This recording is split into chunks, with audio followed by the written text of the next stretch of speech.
is United Kingdom Talk with Chris Reardon. Good morning, oh gorgeous ones. Yes, and indeed you as well. It's Tuesday, the 25th of August 2020. Welcome along to this morning's little chat show coming to you live from Bracknell in Royal Berkshire. And we are expecting wind here in Bracknell in Berkshire in around about an hour's time. They said 10 o'clock. They said, according to my BBC weather app, at 10 o'clock, there will be great storms. Yes, gang, it's Storm Francis. Now, I was watching BBC Breakfast Time this morning, and there she was. Oh, the delightful Naga. And with her best sidekick, I have to say, Dan Walker, who I quite like. He's quite posh, isn't he? I think he's got a family, isn't he? He's quite posh. Dan and Naga, what better start could you have to a morning? Well, you could actually. You could have, and you'll remember, Frank and Selena. Yes, who remembers them? Frank and Selena. Oh, they were the best. And that stuck-up Francis Wilson. I didn't like him. Always a bit smarmy, weren't he? Do you know what I mean? But I loved Frank and Selena when BBC Breakfast first started. 1983, something like that, I think it was, maybe a little bit later than that, can't remember now. No, earlier than that, 1981? 1981, I think it was, BBC Breakfast started, and Frank Boff and Selena Scott were the presenters. Wonderful. But Naga and Dan aren't too bad at all. There they were on the telly this morning. And when they cut to the weather with Carol, the delightful Carol Kirkwood, I think she got the name of the storm wrong. How exciting was that? Eh? You can just imagine the people with the OCD permanently moaning when they find something wrong. You can just imagine they probably went into overdrive this morning when that happened. She got the name of the storm wrong. She was calling it Storm Ellen. Nope, it's Storm Francis. Sorry to have to correct you. It's not something I like to do, Carol. It really isn't. But it's Storm Francis, and it's already on part of the UK. Here in Bracknell, looks like we'll be able to hit. It's going to hit us in just over an hour's time at around 10 o'clock. And all the papers are covering this morning. Storm Francis. Storm Francis has hit the UK, leaving drivers battling through flash floods with more to potential rain on the way, boys and girls. It's a red alert, I'm afraid. A red alert for you this morning. Red alert! Red alert! Red warning alert! Watch out, everyone. It's coming. A 700-mile Canadian low-pressure vortex. It just sounds worse and worse, doesn't it? You know, when you start replacing the word wind with vortex. I love that word. See if you can use that in a sentence. If you're clever enough, the thick people won't be able to do that this morning. Oh, I don't know how I could use that. Oh, I hope it doesn't come up on the quiz today. A 700-mile Canadian low-pressure vortex is bringing 70-mile-an-hour winds and some of the worst school summer holidays weather for 50 years. Good. Keep them inside. It's dropping their rubbish everywhere for us wombles to pick up, dear. Underground, overground, wombling free. Can I suggest something? Next time you see a bit of rubbish on the ground, pick it up. Pick it up and put it in a bin. If everyone picked up, I think they say, if everyone picked up 3 pieces of rubbish, there would be none. Oh, I ain't touching that. That's not my piece of rubbish. No, I think you're missing the point. Go on. Be a bit proud of where you are, you filthy, dirty peasants. Just walking over rubbish all the time. Yeah, some of it's not very pleasant to pick up, but you must have something to pick it up with, perhaps a piece of paper or a rubber glove. I gather some of you use rubber gloves for various different excitements. Do you know, there was a club I DJ'd at once that... Oh, it doesn't matter anyway. Anyway, carrying on with this very important weather forecast, boys and girls. Forecasters are predicting heavy rainfall up to 3.5 inches. Oh, what's an inch? We're too young to understand what an inch is. Well, you won't know what it is then, will you? An inch is approximately 217 centimetres, I believe, something like that. So this morning, up to 3.5 inches of rain in places. That means, so that's 200, and so that's about 4,000 centimetres of rain you're going to get today, some of you. And this is going to carry on for 2 hours? 3 hours? No, 36 hours. Someone's turned the tap on. He's not happy. And you know why he's not happy? Because you won't pick anyone else's rubbish up. Oh, it ain't mine, so I ain't touching that. Oh, the council get paid. What do we pay our council tax for? Drivers in London were forced. I like to be forced. Are forced to negotiate torrents of water on the road as Storm Francis arrived with a vengeance in the early hours of Monday. Hasn't got to us yet. There's a little bit of rain coming down at the moment, but it's not too bad. In fact, I was woken up by a little bit of a pitter-pattering on my brand new shed roof. Pitter-patter, pitter-patter, pitter-patter. As I pulled the duvet up a little bit more. It wasn't particularly cold last night. I had my feet out the bottom of the bed. I told you that. If you're ever really hot in bed, just stick your feet out the bottom. It does work. It does work. I had a foot spa last night as well with my tea tree oil foot spa salts. Why is it £10 for a little jar of those? Must get cheaper somewhere else. I don't know where. 8 flood alerts are already in place in England and Wales and 10 in Scotland. Shredded tents, blackouts and What? Shredded tents? How many people are living in tents then? What a funny story. In The Sun this is. Shredded tents, blackouts and travel problems from toppled trees and floods are risks as millions are on UK breaks away from home amid wind gusts usually seen in winter. The other thing, of course, all the leaves are still on the tree, so they take a bit more of the wind. I mean, will the Lincolnshire Television Studio Complex still be there? I don't think they're getting it so bad up north. The worst place I noted on the map this morning was the Isle of Wight. Oh, Shania, are you there this morning? Shania and her dad and I was going to say a little boy then, her little brother, Callum. They will all be huddled together. Hopefully they have attached themselves to guy ropes. You know, in the garden with proper pegs. You've got to put them in the ground properly, Shania, or you'll just float. You'll blow away, my darling. Very dangerous. Don't stand on any mountains. Climb every mountain, search high and low. Follow every rainbow till you find your dream.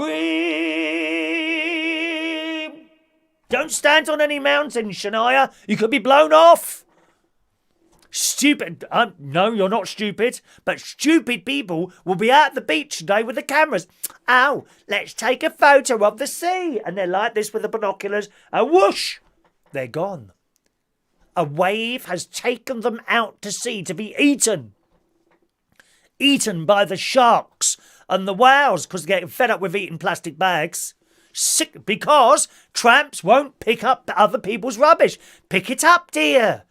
It don't do anything. You must have a spare carrier bag. Now and again you could just go round your own house and pick up the rubbish that scum has left around. You're not scum, are you? You're not. You're not scum. You could be even a nicer person than you are now by picking up the rubbish around your house. I just feel I should have a little Facebook group. A Facebook group. Rubbish litter collecting. Litter collecting for left-wingers. From left-wingers. It says the Met Office, talking of left-wingers, some old bag on Twitter this morning, right? She says about the whole Land of Hope and Glory and Rule Britannia thing. There's some good news there, isn't it? Well, not quite good news, but better news than it was the other day. And this silly old bag was on there saying, she said, oh, I don't know why such a fuss is being made of songs like this. The working class, hello, you, me, yeah? The working class don't listen or watch such a programme. Are you for real? Stupid old bag. What does she know? What does she know? I don't think so. My dad was working class, so am I. And I think I'm right in saying so are most of you, except of course for Claire. Where's Claire? I haven't seen Claire for a while. We're working class. Did we watch Last Night of the Proms? I think you'll find most of us do. I don't know what she's talking about. Laid into that cow. The Met Office has issued a new wind warning for all of Wales and most of England until Wednesday, as well as 2 heavy rain warnings for southern Scotland, North Wales, from the Valley, for North Wales. I hope the sheep are being protected. Can't have wet sheep. How are you going to cut the stuff off? That's who I need to go and see about my hair cutting, a sheep shearer. Do you know, I haven't paid anyone to cut my hair now since March. I think it's doing all right. I don't think I need to, do I? Oh, there's a little mark there. Look, a little mark. Is that where I've been sleeping? Or is it dirt? I don't know. Anyway, so watch out for the wind and rain, boys and girls. It's coming down. I've got a couple of photos to show you this morning, incidentally. There's only 2 photos from the delightful Mark Bowles, who sent those in yesterday. One of his new hair colour, and one, you ready for this, boys and girls? One is a picture of him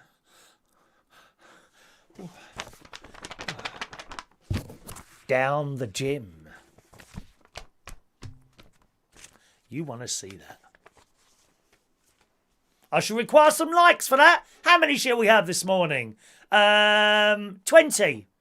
I want 20 likes to show you young Mark Bowles' picture this morning in the gym. Yes, you want to see those, don't you? Anyway, so that's the important weather forecast for you this morning, which means I won't be wombling today. Very disappointed to have to tell you I won't be wombling today due to the rain. Okay? It's just impossible to carry an umbrella and a bag and a litter picker when I go over the forest. So no wombling today. I may have a quick scout around a few houses here, and I've identified a new area for cleansing, which is the path which goes a little bit further than the area that I cut. You see, I'm starting to go out further now. A bit further than the area that I cover around the houses. A path that goes down to the co-op. Filthy and dirty.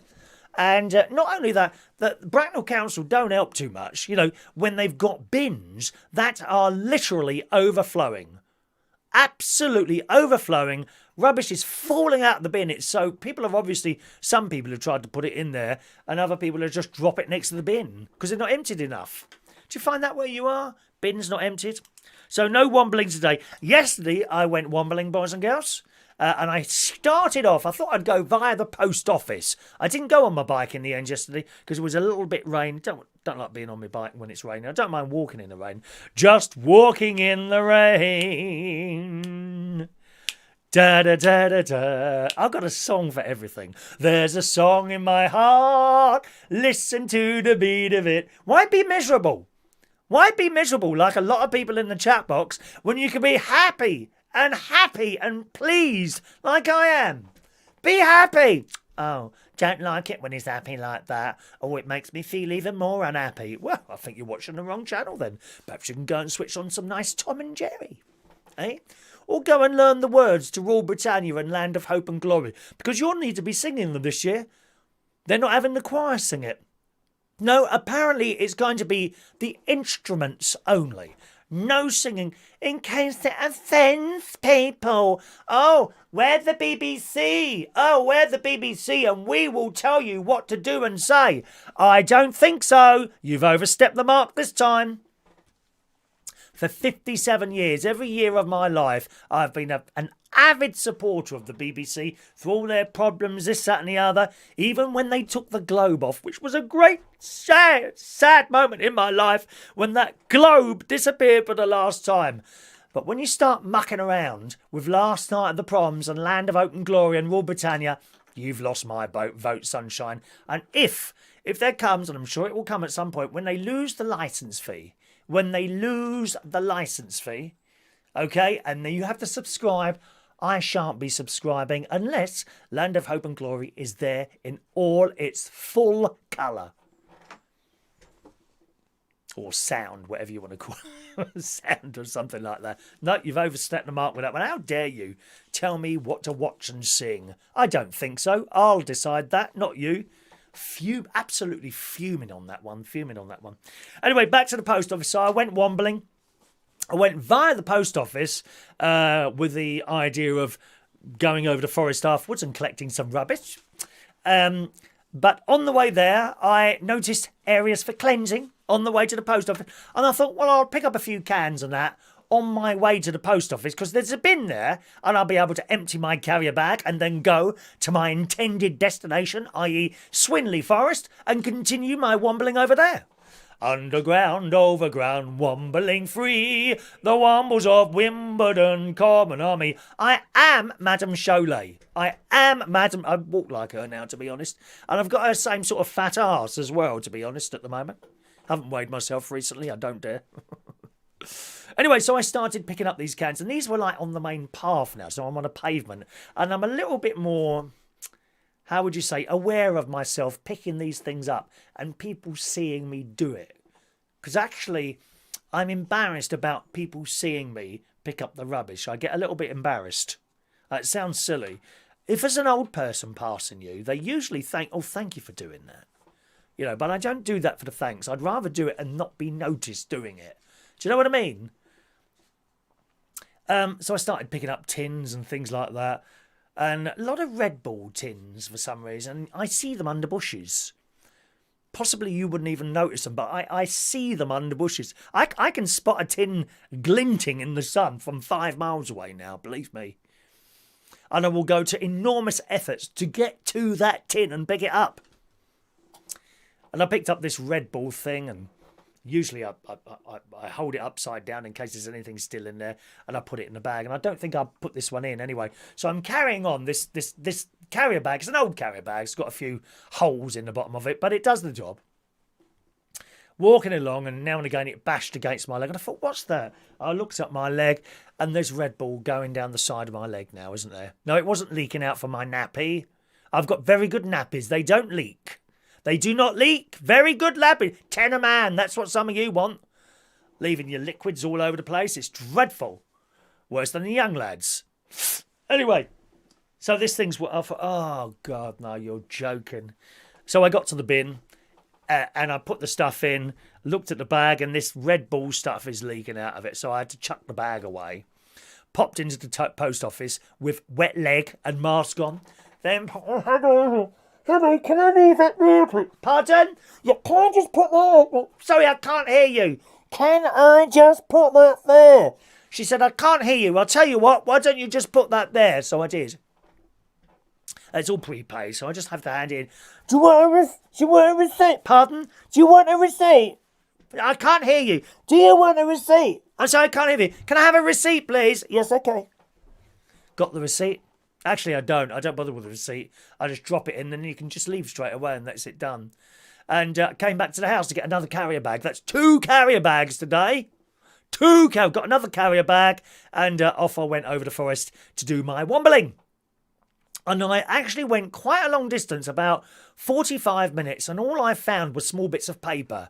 I have recently discovered there are other people now going over there doing this. I gather there's a father and his younger daughter who go over there, and I've been informed by other people who, you know, they see you picking stuff up, and they thank you. Oh, you know, there's another couple of people. Oh, is there really? There's a lady goes over there, apparently, and we all do this. It's not many of us. And I'm now finding less and less rubbish. My mate said to me, does that disappoint you? I said, no, not at all. You must be joking. No, it doesn't disappoint me.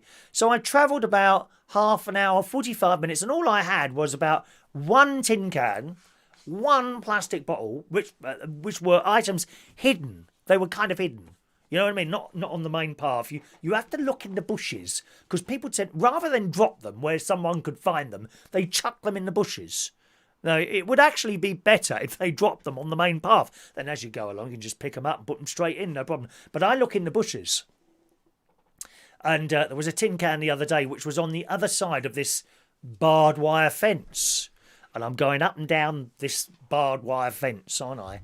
You know, looking for a gap, a little bit like a wasp does in between a set of curtains. Have you ever watched them? Oh, yes. If there's a set of curtains, like net curtains or something, and there's a wasp, it goes up and down looking for a gap while it's eyeing you up, ready to sting. Yes, watch out for evil wasps, boys and girls. So I do find these things in bushes, and I think I had about 1 can and 1 plastic bottle and lots of little bits of paper. I even go down to that level. Oh yes, little bits of paper on the ground, pick them up, put them in the bag. And I got so far, and I thought, well, I've done really well today. I haven't seen anything, really.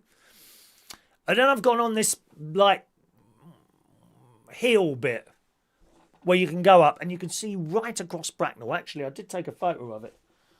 I meant to have put this on my system. Let me show you this photo. Oh, was it a video? I did. 1 minute. And you can see the whole of Bracknell in this photo. Here it is. Oh, it's a... There you go. It's a video. There you go. Look. That's where I stood on top of, yeah? On a hill. And you literally... Can you see the buildings in the background? And there's other towns there. Isn't it beautiful? Okay. There we are. Just beautiful. So I stood on there, and I was looking under a bush, and I thought, oh, is that a bottle there? And I prodded it with my wombling litter picker. I prodded it like that, and I could hear a clink of a glass bottle under there. Anyway, I moved the earth out of the way, and I saw a carrier bag. I thought, oh, maybe there's a couple of bottles in there. Anyway, I pulled out a bottle, and I looked. Oh, there's another one in there. Pulled that out as well.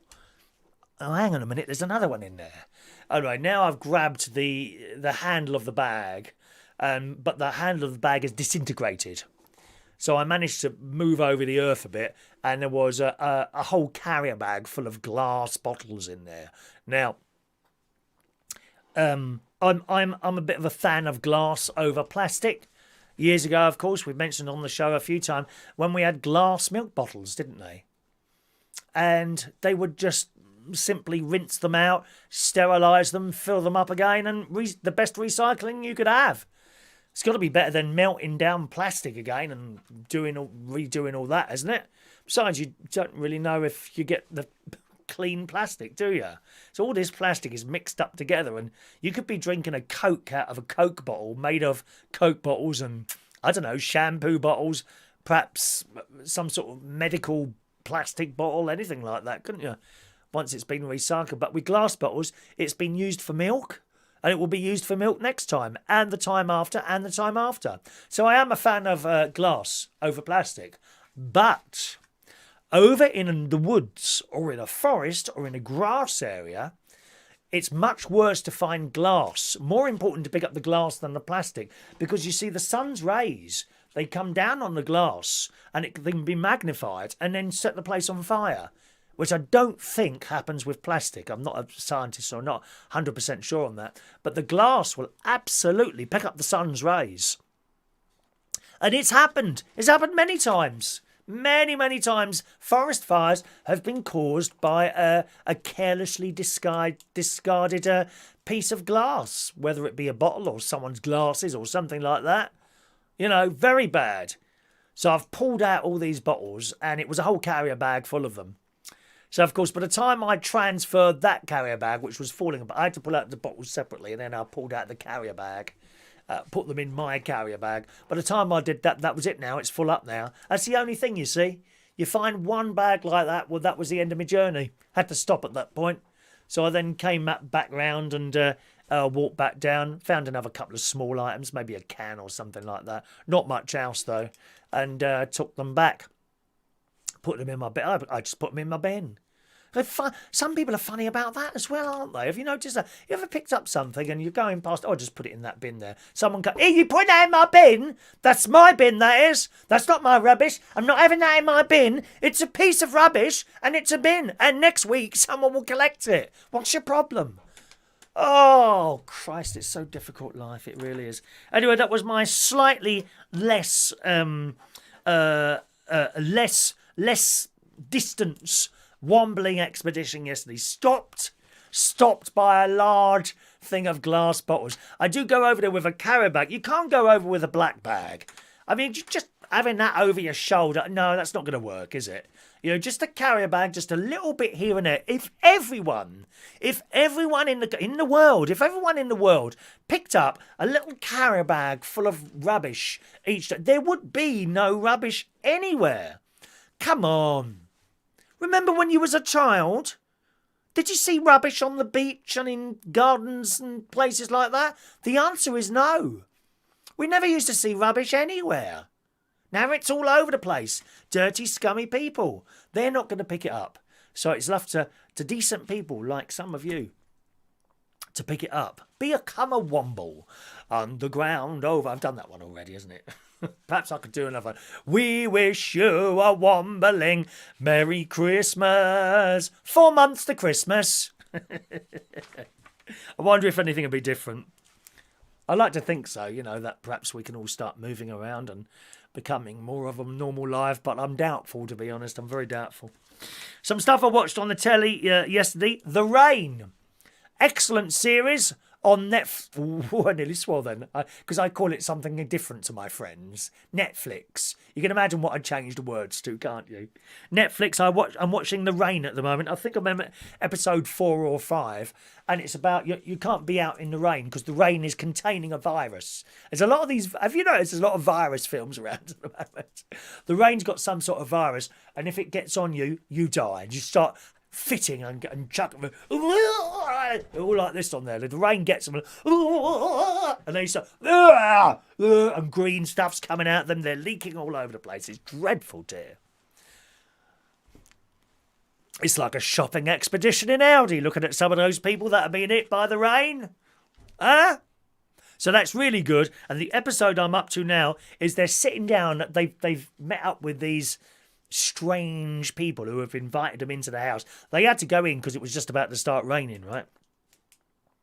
And anyway, this lot of people are really odd and they all wear the same clothes. Like a cult. I said C-U-L-T. Cult. Pay full attention before you complain. Cult, yes. It's like a cult. And they go in there and they're not sure of these people and they do look a bit dodgy. Anyway, so they're sitting down and eating a meal, okay? Right? Well, it turns out they're eating someone. They're eating a person. Because the other bloke, who's not really mixing with the rest of them, he goes and finds a body hanging up in a meat store. Except there's only the torso. No arms, no legs, no head. They're sitting there eating it in a meal, in a pie, a person pie. Mind you, there's a couple of people on there that on the telly and in public life that I find looking quite tasty, to be honest. Like a little nibble of one or two people, I must say. Would you? Would you? Some of those footballers. Not David Beckham, too old. Oh, that'd be a tough old thing, that would, wouldn't it? You'd be and not his wife either. Nope, nothing on her. Nothing to eat. Just bits of butt. You'd break your teeth on her, wouldn't you? Old Beckham, the Beckham girl. You'd break your teeth. There's nothing there. I'd have to go straight down Mow the dentist's to look after my teeth after that, my love. Dreadful. Awful. Who would fancy a little bite of perhaps someone on the telly? I don't know. Any of the Portuguese football team, any one of those would do. Yes, serve me a piece of a football, perhaps a bit of leg or something like that, on a little plate with some potatoes. For that good-looking person, I may break my vegetarian regime for that person. A little tasty person or two on a plate. Anyway, that's what they do on the film. They're eating a person. How scary is that? So that's The Rain on Netflix. Other things I'm watching at the moment. My mate came round yesterday afternoon. Was it yesterday afternoon? No, last night. He came round last night for a bit of dinner. And we watched a film called Only. O-N-L-Y. And it's a similar sort of thing. Virus comes down. This particular virus only kills women. Okay? And it's about this couple. And he's really good looking, the bloke. I don't know what his name is. I don't recognise him from other films or anything. But he basically does his house so that no viruses can get in, plastic everywhere, keep spraying disinfectant everywhere and all that. But this virus only affects the women. Very good, very good. That film is called Only on Netflix. Oh, by the way, The Rain is dubbed, okay? The Rain is dubbed. If you have a problem watching dubbed films, right, here's the secret. Look at their eyes. Don't look at their mouths. Now, you're looking at me now. I bet you're not looking at my mouth, are you? Ah! You're not... Ah! You're not looking at my mouth, are you? You're looking at my eyes. Do the same with the dubbed films. If you have trouble watching dubbed films, I've sussed it out now. Look at their eyes when you're trying to watch the film. And you'll be fine. Okay? And then I started watching, on the recommendation of my friend Dawn, who used to come into the Black Cap years ago, a programme, again on Netflix, called Greenleaf, which she described to me as Dallas in a church. And it is. It's very, very good. Watch that one. I've watched one episode of that so far. Just give it a chance. I'm not quite into it yet. I've only watched one episode. She says to me, watch 2 or 3 episodes and you'll be into it. Actually, they're very similar to Dynasty, actually. If you've never seen the sort of reboot for Dynasty, which I think has been going for about 2 years now, just keep with it and you'll be in it.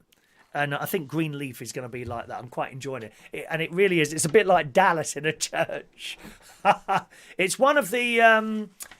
oh, Christ, I don't know what they're called. You know those churches, mainly black people in there, and they have like a big stage and like a band playing there, and the... I don't know... The equivalent of a priest or vicar is standing on there, usually with beautiful coloured outfits on, and shouting and screaming through the microphone. Yeah, the Lord knows how you're listening. Let me hear you say hallelujah. One of those churches. So he's in charge. This bloke is in charge of that, and his wife and all that, and it's about all their family and all that. It's quite good. So give that one a go as well. Greenleaf, which again is on Netflix. All right. After that, my mate went home and I recorded the music round, which is all ready. We've got the quiz night tonight, boys and girls. 8 o'clock is quiz time tonight. Do join us for our Tuesday night quiz. 8 o'clock is quiz time. And, of course, the quiz is also now played out at Central Station Pub, which is in Wharfdale Road, King's Cross. So if you like the idea of perhaps sitting in a pub and playing the quiz that we normally do here, well, we always do here, okay, as you're sitting there watching, it's on this channel. So if you're with us for the first time today, hello and a warm welcome along to you. But if you can either play it at home or you can go down to Central Station in Wharfdale Road, King's Cross, and play the quiz there. And if you play down there, there's a £20 bar tab for the winner down here, okay? We don't have a prize here, but if you go down the pub, there is a £20 bar tab for the winner there. And plus, they're doing the...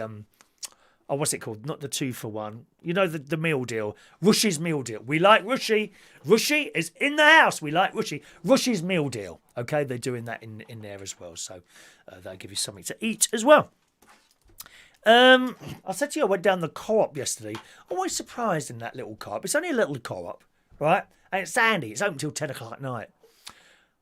They've got like a self-service till in there. They've got two checkouts, and very unusual to have both people on there. Okay, so you come around the back of the shop and there's usually a bit of a queue.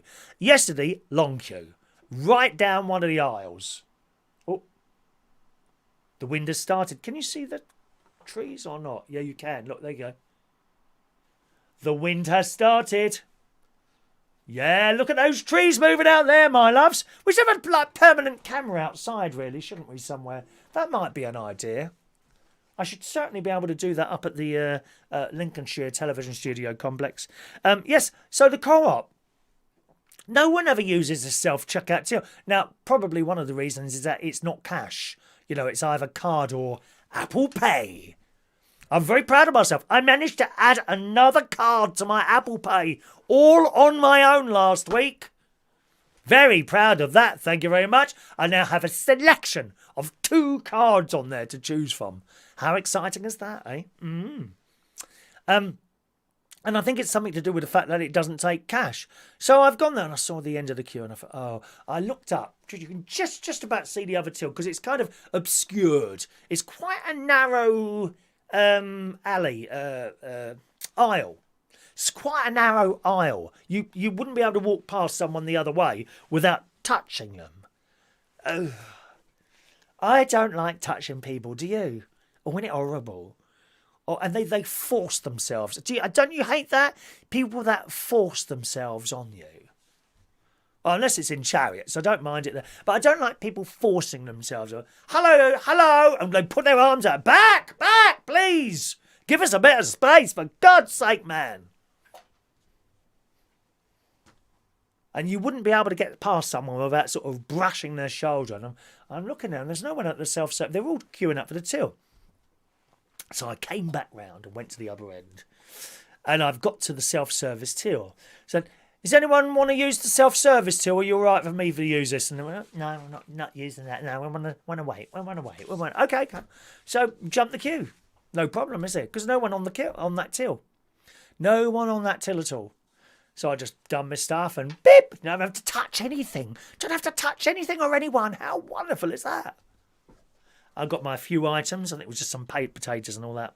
And that was it. But that's where all the rubbish was. I come out of there, walked up the path, and it's just everywhere. How does it get so bad? I don't know. So that was that. Oh, I've got something to show you. Look what I've bought for the caravan. Now, the only thing with caravans, you can get a little bit of a musty smell in there sometimes. It's just how they are. You know, I don't really get damp in there. None of the walls are wet or anything like that. I've got the leak, of course, that my brother-in-law is going to deal with. My brother-in-law and nephew is going to deal with. But you do get a little bit of a musty smell with the clothes sometimes. So I've bought this. Look, this is really old personish. I'm sure this is old. Look at this. Scented drawer liners. Yes, £6 for those. Was it 6 or 7? Oh, yes. Oh, it's lovely. Scented drawer liners, natural cotton, 6 sheets. So I'm going to put these in my drawers. See? There you are, look. Oh, I do. I wish... Can you smell that? Can you smell that? I'll hold it by the microphone. What do they smell of? I don't know what they do, but it's really nice. It's not lavender or anything like that. Lavender is really old person smell, isn't it? Oh, here comes the wind. It's coming. It's getting worse. This says on here, scented drawer liners. Do you know, I'm sure I've forgotten to do something this morning. I can't remember now. Scented drawer liners. Here we go. There we are. A soft floral fragrance of rose, jasmine and gardenia with notes of bergamot, lemon, apple and pear and accents of pine and soft woods. And it tells you what to do. Place drawer liner inside of drawer. Place clothes and linen in drawer. Enjoy the fragrance. So they really are nice. This is the sort of thing that our delightful Claire would have. Where is Claire? I haven't seen her for ages now. Where's our Claire? So that's what I've got for the caravan there. Hello. Hopefully it will smell nice in there. Also, I spent a little bit of time last night as well. I've got a computer monitor. You know, like a wide... I know most people have got widescreen ones. It's silly to say this. In here, I have 3 widescreen monitors. Up at our Lincolnshire television studio complex, I've got a really old-fashioned square one. Hasn't even got, like, the HDMI socket in it. Well, I had one on a stand when I used to do mobile karaoke nights, as in going around to different places each week or whatever. I had like a karaoke, like an indestructible karaoke stand. I've had this karaoke stand for years and it's really well made, all metal. All metal. That karaoke stand must be 10 to 15 years old. But the screen on the top I've changed a couple of times, and I've got on there a screen on there which is probably about 1.5 years, 2 years old, but it's a widescreen one and it's got the HDMI thing, and I'm thinking to myself that would be better at the caravan because the screen I use there, being a small one, it's difficult to see everything on there. You have to keep swapping the screen over, you know, with the mouse to go on to a different picture or something like that. So I spent a little bit of time taking that off yesterday. Then I looked around because it was on its stand, which is like just a metal pole. right? It's on its stand. Well, I won't be taking that to the caravan. So I'm then looking around, well, where's the old plastic stand? And it occurred to me that I've chucked it out. I've chucked out ages ago, with the box. I don't really keep boxes of stuff. DJ Chris, he keeps all his old boxes. I don't know if he's with us this morning.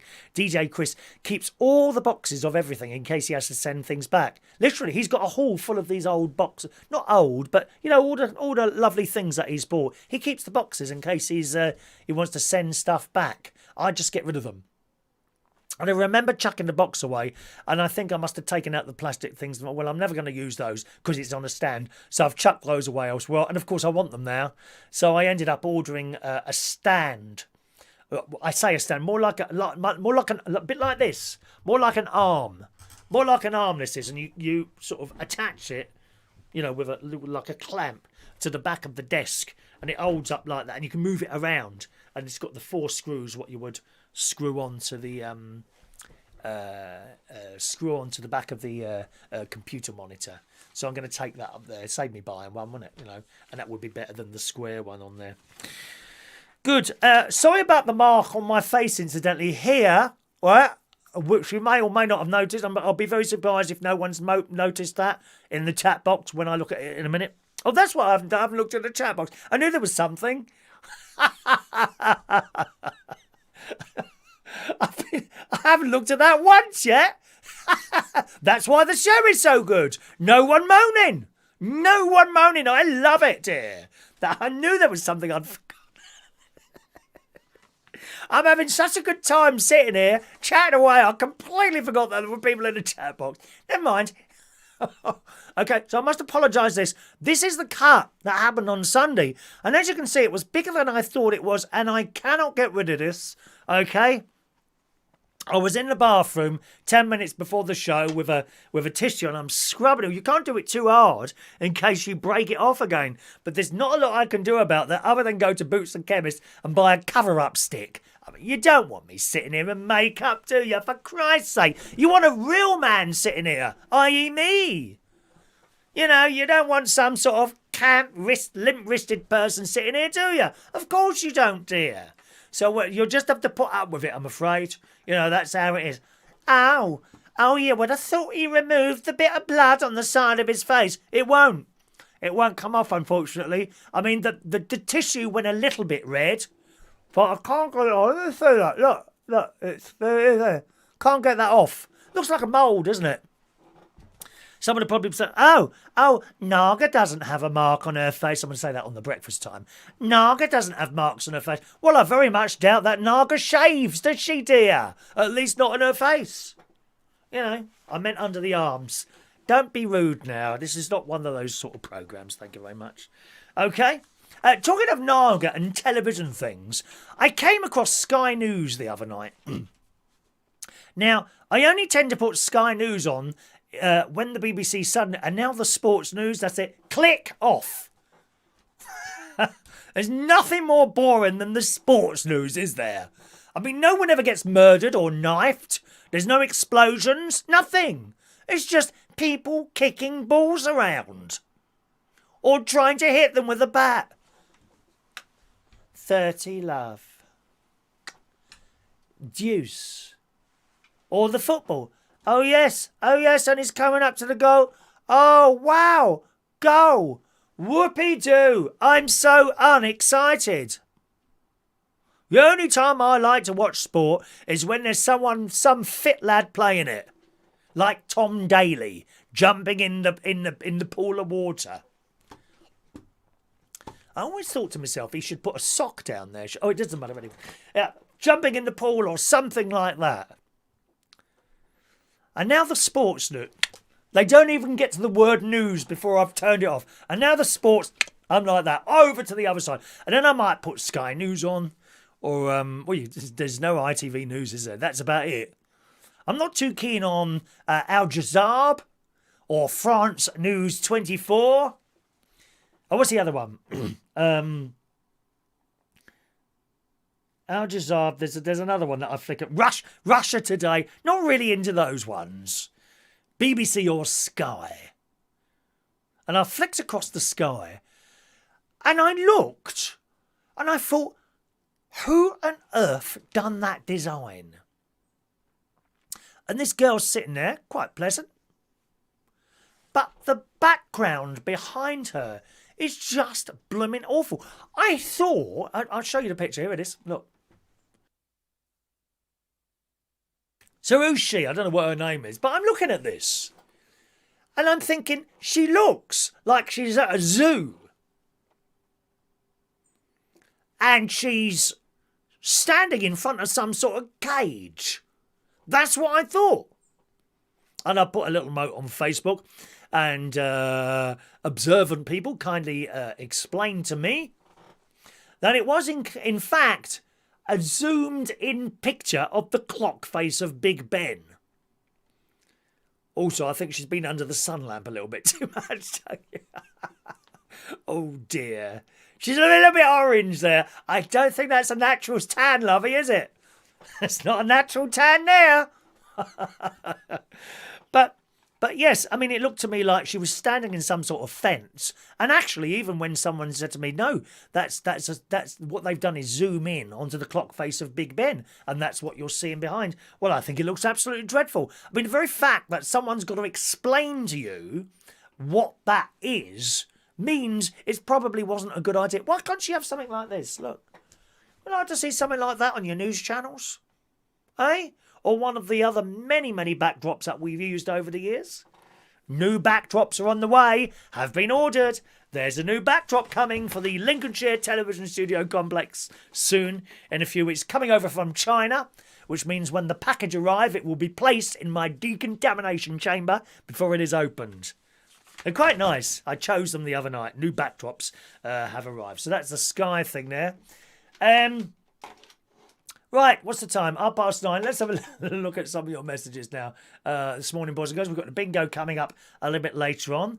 Okay, if you're sending a tip at all in this week, our tip this week is for this. Okay, we'll be having a raffle, as always, on Thursday. To get a raffle ticket, every time someone sends a £1 tip, I will give you a free raffle ticket to possibly win this clock on Thursday's raffle. The tickets are free, but you can't buy raffle tickets. Okay, you can't buy raffle tickets. I will give you a free raffle ticket every time you send in a £1 tip.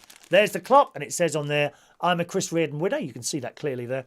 And UK Lockdown 2020. That's the prize on Thursday. There's only one of those at the moment. I only had one made, all right? So, oh, by the way, look at this. Let's check this out. Look. Look, another orchid has flowered. Isn't it beautiful? Yes, there we are. The orchids are flowering away. Do you know, every time I sort of turn around there, I'm getting the smell of this. It's absolutely beautiful. Really beautiful. Right, let's say hello to some people. Hello to Jason Hughes, Giant Jeb, Michael Pullman, DSLDG2, who's here. Hoping to pick up one or two tips for the questions later, aren't you? Hey, hello to you. Welcome along to our morning show there. Morning to Peter Wright, Gary Davidson, Gary Ross, morning Gary, Daniel Holmes.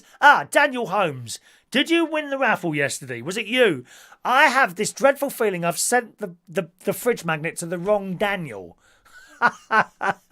It's quite possible, or I've sent the fridge magnet to the wrong Daniel. So see if that turns up either today or tomorrow, I expect. Okay? That went in the post when I went wombling earlier on yesterday. Okay? So whoever won the fridge magnet, you should get it. But if you get it, and you think, why have I got this fridge magnet? That's why. But please let me know that you got it, okay? All right. 2 tickets. Gary Ross is in the house there. There's our lovely Christopher Woodhouse. Morning, Christopher. Denise Andrews, head of ducks on this channel. Good morning. John Aitken, hello to you. Sexy Bum John. Sexy Bum John is here. Adam the plumber. Morning, Adam. Sun is shining, unfortunately. He's working and it's raining and getting wet. Yes, indeed. The wind it's just stopped now again. Look, stopped. Stopped just a little bit at the top there. But that's going to get really bad. Probably while we're doing the show today, in about half an hour's time. They said 10 o'clock the wind would start punneling, bashing us in the head there, I think. Morning to John Parrish. There's Sherry. Good morning, Sherry DMP. Daniel Holmes, it's here already, chucking it down. The storm where Daniel is. Yes, it seems to be on the west and the southwest at the moment. Who remembers Vortex toilet cleaner? Is that still around, Adam? I don't know. I don't know, actually. Morning to Parknest. Let's get these names out. George Bond is not feeling too well. Get well soon, John. There's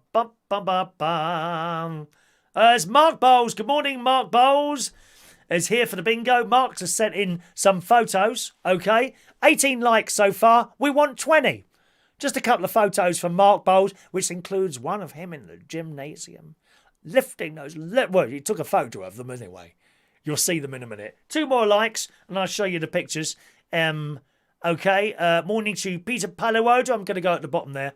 Good morning to Mick Davenport this morning. There we are. Is that everyone's names there? Morning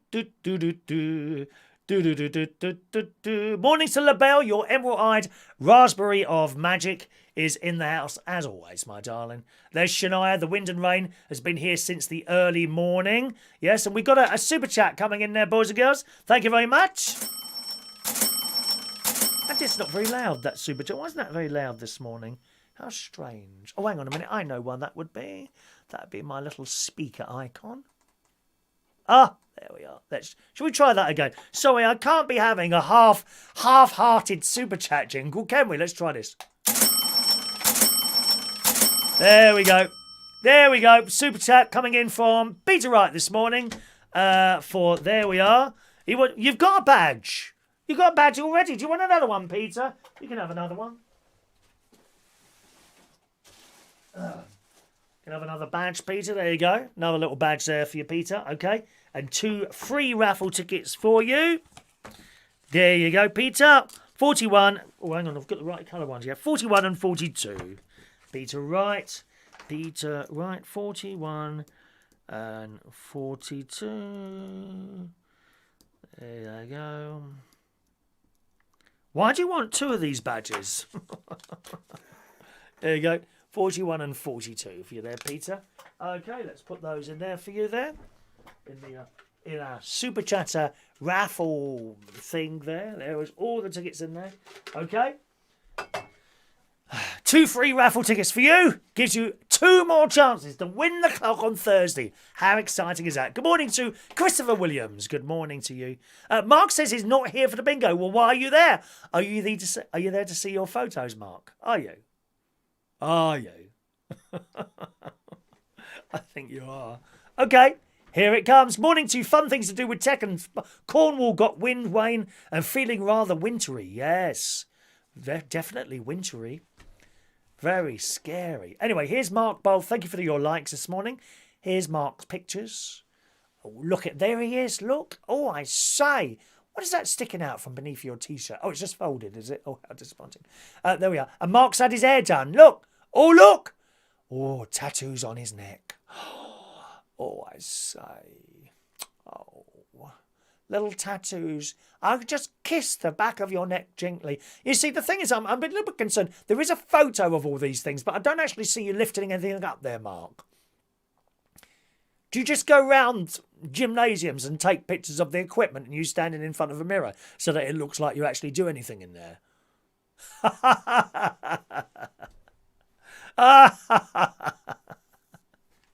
Thank you, Mark. Thanks, Mark, for sending in those pictures there. Excellent as always.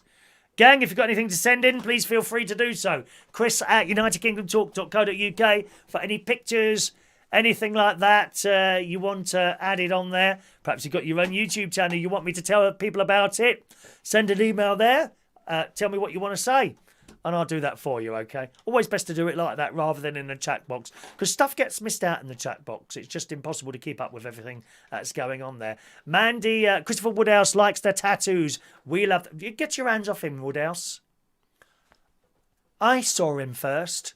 Get your dirty hands off him. I saw him first. Okay? I saw him. He doesn't like London people. He don't want anything to do with London people. Place is full of virus. Well, anything to do with London people, thank you very much.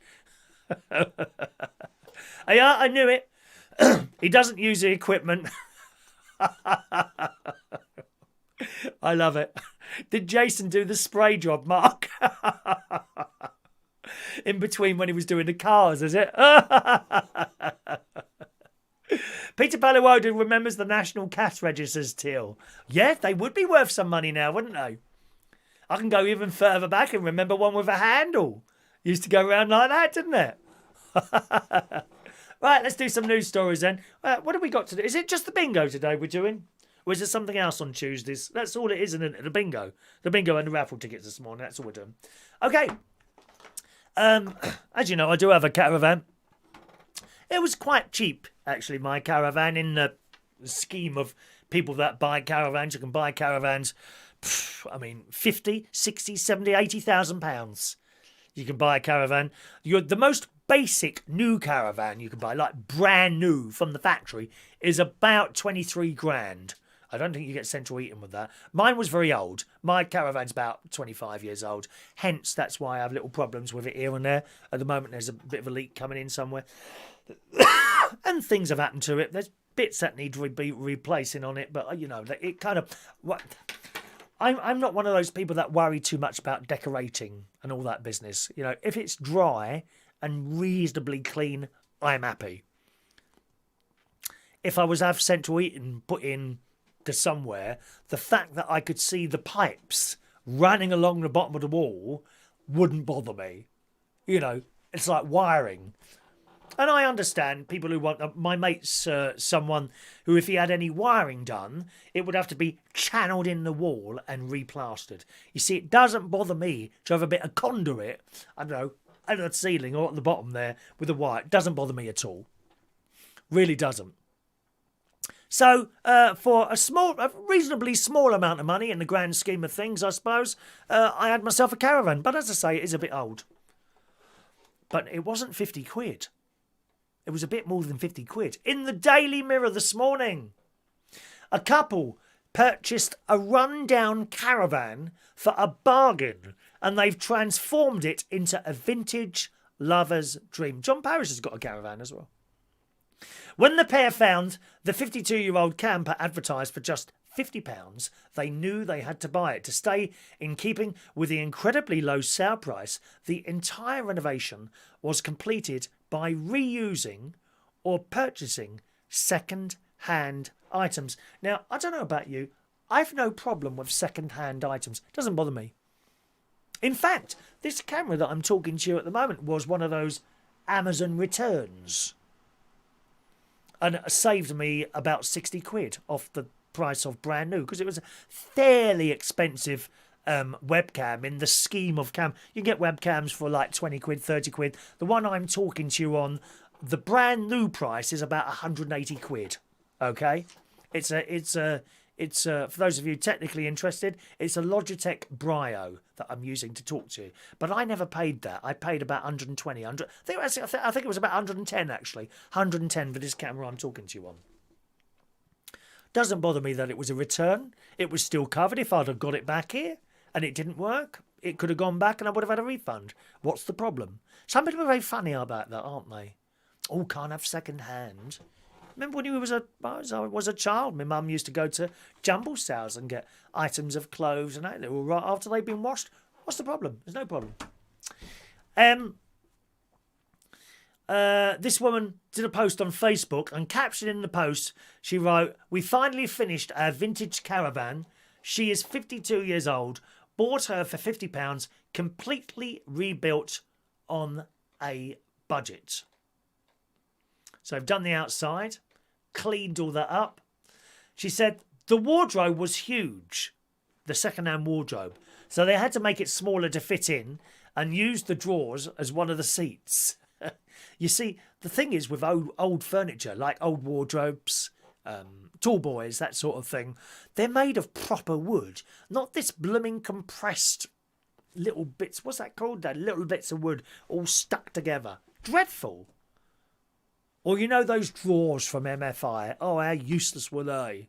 You get out this box, there'd be these 4 bits of MDF. Is it not MDF? It wasn't MDF. It was like the little, I don't know what, it's like compressed sawdust. I can't remember what it was called now. and you'd screw them together, and this flimsy base bit you'd put in, and there'd be a note on there. Do not overfill this drawer. Because if you did, it just puts the thing down in the bottom, doesn't it? And that would go into the next drawer, and then you wouldn't be able to open the drawer below it because you put too much stuff in. Well, it doesn't happen to old furniture or good quality furniture. I've got a tall boy in there from John Lewis, about 7 or 8 years old now. And you can put as much as you want in that, and the bottom doesn't sink. Why? Because it's proper bits of wood, that's why. Anyway, she's bought a second-hand cupboard type thing. She said, we reused most things and bought second-hand. Her name is Iris. Iris the caravan. An image of the interior during the renovation work shows how the couple have completely gutted the caravan back to its bare base and started afresh. Now, this isn't a large caravan. It's one of the smaller tow-around ones, you know. Let's take a picture of that for you. And I will show you. One moment, please. There you go.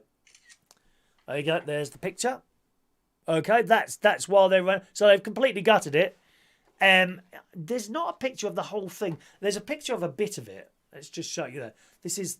See, they've repainted this. It was all rusty before, so it's one of those small ones. Can you see that? It's one of those little small ones. I don't know what that is. There's a handle there. I wonder what that. I reckon you probably open that fully. In the summer, it probably comes right up, doesn't it? But it's a lovely little thing. It's very small.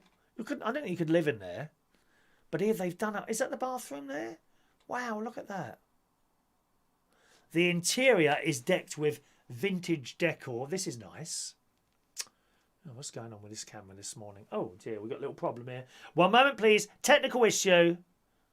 Naga doesn't have this problem, does she? One moment, here we are.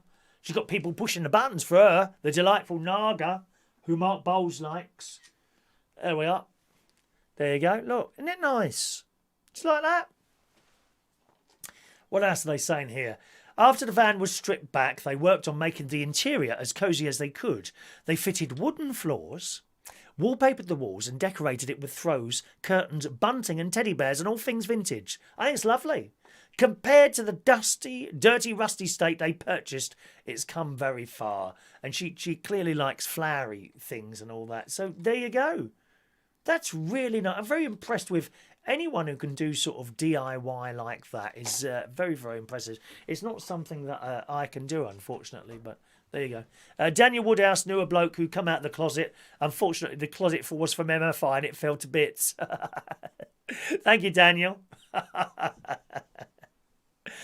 Peter Paliwoda, all my garden boxes are made from pallet wood, which means they'll probably last for ages and ages. This MDF stuff and the compressed little things, like just awful stuff. Chipboard is the thing. Thank you, Mick Davenport. Chipboard. A lot of this, it's got the chipboard, and then you put like a laminated plastic thing on it. It just falls apart. Absolutely useless. Interestingly enough, the bottom of the caravan. You know, I've got a problem now. I think I've still got the picture on here. There it is. Yeah, there's the problem. As you can see, we've got a leak there, or had a leak, one of the two.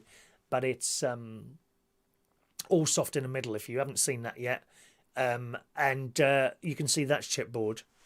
And a little bit of water on it, and it can't cope. It starts going all sinking and horrible. It's just how it is. Chipboard is blooming useless stuff, that is.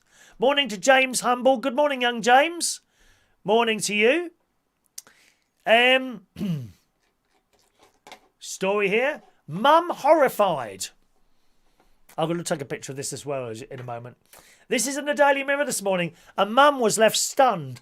I don't know what's wrong with some of these people. They've got a very strange mind to think what they think. I mean, the world is full of them, dear. People look at things and they see something that isn't there. And they start screaming and shouting and having their little anxiety attack. The snowflake generation, which are not necessarily young people. They're not necessarily young. There's a lot of youngsters who are snowflakes, but there's other people as well who are snowflakes. I know some of them in my sad, lonely, pathetic life. A mum was left stunned after she discovered an X-rated detail on a party decoration she'd purchased for her son's birthday. Now, how you can even see something like this is beyond me. The woman bought a pack of balloons and for her son, who was turning 4 years old. Included in the set were 6 latex balloons. I know some of you like wearing latex, don't you? Possibly Mark Bowles likes a little bit of latex now and again. A little bit of those, the cycling shorts or something like that, Mark. Is that something that you'd be interested in wearing? I don't know. Including in the set were 6 latex balloons in black, red and orange, as well as a large blue inflatable dinosaur. Do you like dinosaurs? Great nephew George likes dinosaurs. Well, he used to like dinosaurs. I don't know if he's still into them now. He loves dinosaurs. When they had the school nativity play, it's about 3 or 4 years ago, my niece was making his little outfit because he was going to be a sheep. He was going to be a sheep in the school nativity play. Little kids come out. Some of them have speaking parts. Some of them just stand there looking pretty, don't they? The little pretty one is standing there, or the little boys and the girls. And she was making a sheep outfit. It was basically some sort of T-shirt, I think, and she was having to sew on bits of cotton wool. She said, "Do you know how long this takes?" And he comes in, "What's that, Mum?" "Oh, it's your outfit." "I don't want to be a sheep. I want to be a dinosaur." He wanted to be a bit... He wanted to be a dinosaur at the school nativity play. I wanted to be Mary. I wanted to be Mary. Mary, Immaculate Star of the Ave Maria. This is the image of our Queen. I know I'm all dear. Anyway, back onto this. But when it came to inflating the dinosaur, how can you even notice this? She noticed something a little X-rated she couldn't unsee. The blow-up tube had been placed in between the dinosaur's legs, which the mum thought looked pretty questionable, to say the least. Oh dear. The blue Tyrannosaurus, which is incidentally George's favourite dinosaur. I'm not sure if he'd be so keen if he actually met one in real life, but there we are. The blue Tyrannosaurus came deflated in the package, which meant the mum had to blow through the suggestively placed nozzle to fill it with air. She had decorated her dining room with other dinosaur-themed plates, napkins and cups, as well as the inflatable toy. And she had to hide its conspicuous nozzle. She expertly placed smaller decorations in front of it. I mean, how can you even notice that? Right, I'm going to show you. Let's just take another picture for you, boys and girls. It's all very professional here, you see. There you go. There's the dinosaur. And that's how you blow it up. But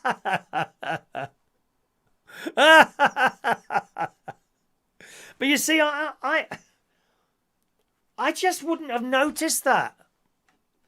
It's like people looking for something wrong. Well, maybe she didn't. She thought, "Oh, that's funny. I'll send it to the Daily Mirror and perhaps make some money from it." I don't know. Oh, just people looking for errors all the time, aren't they? Constantly looking for errors.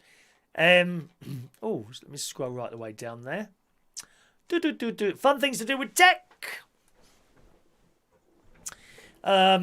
In 1925, William Mason, an inventor and friend of Thomas Edison, made it his mission to find a use for the huge amount of leftover wood chips. Is that why we've got all crap cupboards now everywhere? And caravan floors. That's why we've got it all. Good morning to... Did we see Fran? Morning, Fran. Welcome to the show, young Fran. All right, my love.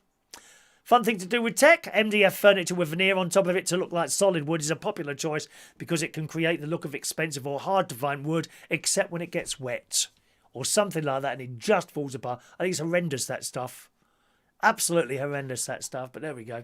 People buy it and so there. Councils are often in the news, aren't they, for coming out with some sort of decision. And you look at the decision and you're thinking, Why? You know, you often wonder with councils, do they make some of these decisions to sort of clarify their sad positions in life? You know? Anyway, in the Sun today, a caring nurse who left boxes of apples outside her home for passers-by to eat has been found £150 by council's Jobsworths for fly tipping. This lady piled the fruit from a tree in her garden against a wall with a sign saying free eating apples. And just put them in boxes. Put boxes of apples in front of this tree. But she was stunned when she received a fine notice accusing her of littering. She was ordered to pay the sum or face court. Shocked Lydia, who lives with her partner, said, "The apples have been dropping on our decking when they rot away. We got the idea of picking them up from the tree and putting them outside for people to take. Then I received a £150 fine for the letterbox." She's from Ealing, West London, so it's a decent area. Quite an expensive area. I don't suppose I would be able to afford a house there. Quite an expensive, exclusive area. Lydia of Ealing, West London said, "I just felt it was quite sad that the council would fine me for doing a good deed." Ealing Council was inundated with furious complaints from locals after Lydia revealed what had happened on Facebook. Cynthia Lawton wrote, "Is that all the council's got to worry about? They've got drug dealers trading outside schools, and what about litter in the street?" And someone else said, "This is a really good deed.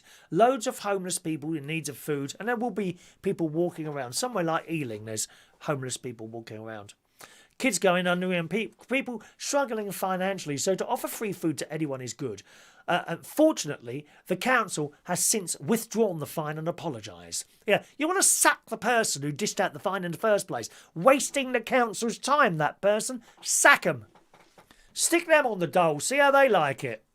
It said it recognises, this is the council's words, it recognises that the spirit of the residents' actions was with good intentions. Oh, councils, don't you blooming well love them, eh?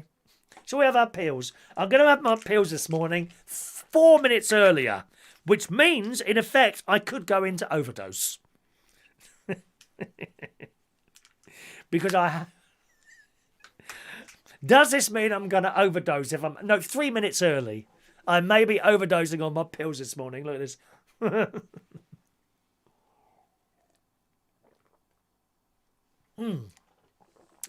There we are. What else have we got here? Amazon. Have you got one of those little Amazon devices yet? Okay. I don't need another one, really.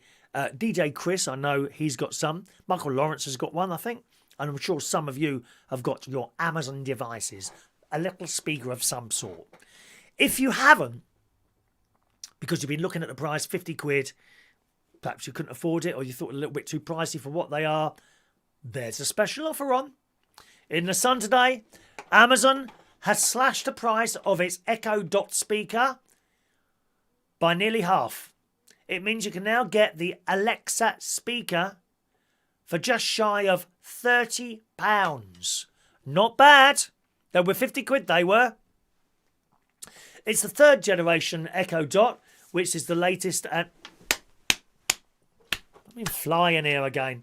Which is the latest and most advanced model. It has improved audio, better voice pickup and a more attractive design than the older models. I have to say, I'm looking at it. It looks exactly the same to me as the older ones, but there we are. The Echo works by using a far-field microphones that pick up your voice from anywhere in the room, and you're going to get it to do things like turn on lights and activate your kettle when you're nearly home. You know, you get the app up on your phone and you can turn the kettle on. You get home, no having to wait for your tea. It doesn't, with a normal kettle, it's only a couple of minutes anyway. But in my caravan, I've got I think a 700 watt kettle, which takes about 10 minutes to boil. So it's quite nice, in the morning I wake up. Actually, it's set to come on it comes on its own. So when I go to the kitchen, it's boiled. 10 minutes is a bit of a long time to wait for a kettle to boil. Or if I'm coming along in the car, I can say, I can tell my Amazon, and I tell it, caravan kettle on, and it switches it on. Time I'm at the caravan, kettle's boiled, which is great. When you're sort of driving along at 2 o'clock in the morning, you want to get back and have a cup of tea. So there we are, £29.99.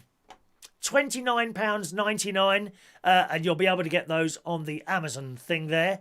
But that is a really good saving there. I thought I don't really need another one. I can't think where I'd need another one. I've got one in the bedroom, one in the living room, one in the kitchen here, and two at the caravan as well. One in the living room and one in the bedroom. Don't really need another one. I mean, could have one in the bathroom, I suppose, but nah, don't need one in the bathroom. You'd then have to get a socket fitted outside and had the wire come in. Oh, can't be bothered to do anything like that. Peter Palawoda, do you remember the teas made? Yes, I do. I had one. They were wonderful. Goblin teas maids. I always remember for a couple of Christmases they were the gift to give, weren't they? Goblin teas maids. Do you remember those? Wonderful. The only thing is, if it was hot, the milk would go off, wouldn't it?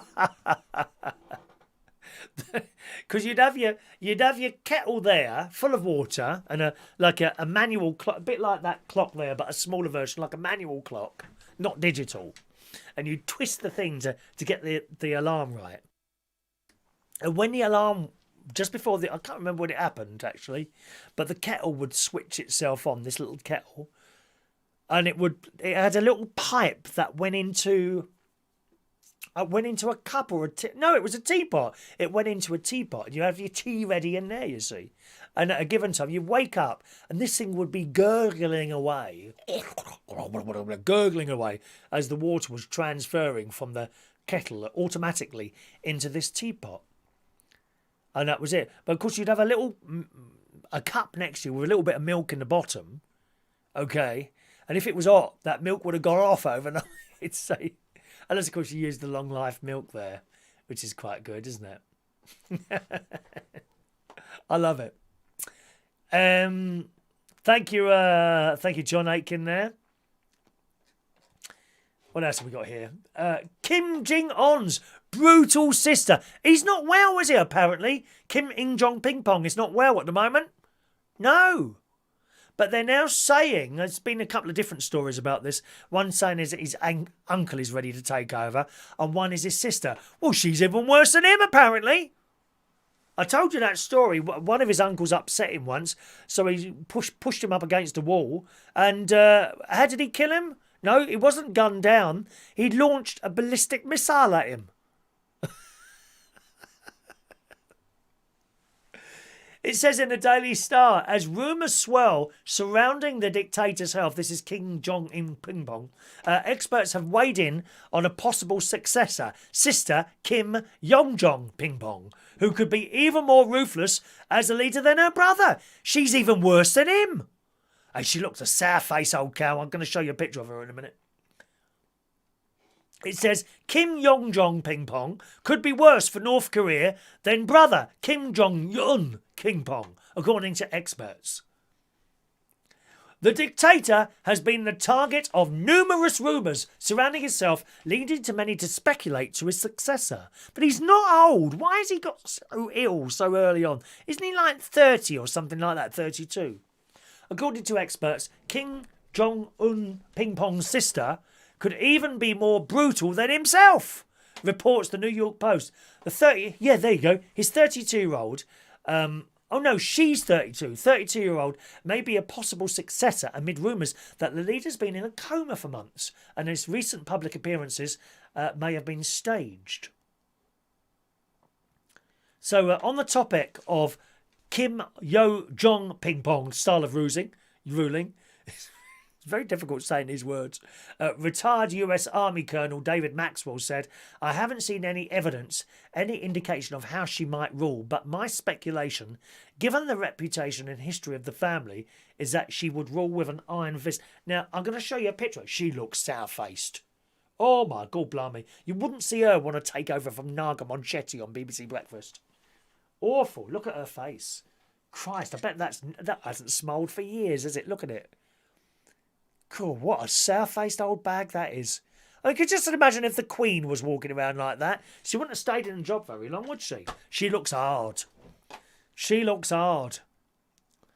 Sung Yong Lee Ping Pong, a professor at Tufts University Fletcher School of Law and Diplomacy, said the nature of the regime would demand she be ruthless, especially in the first few years. It's even worse than him. Oh, dear me. Scary, isn't it? Hope she don't start launching her ballistic missiles over here, my love. Oh, dear. Gary Ross wants to know if she's single.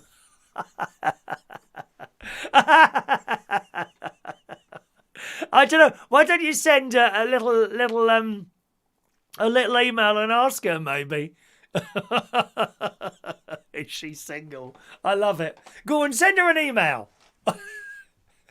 Hi, man from... You'll have to write it in broken English or she won't understand it. Hi, man from UK, looking for love. I keep getting those messages, actually, on my YouTubes.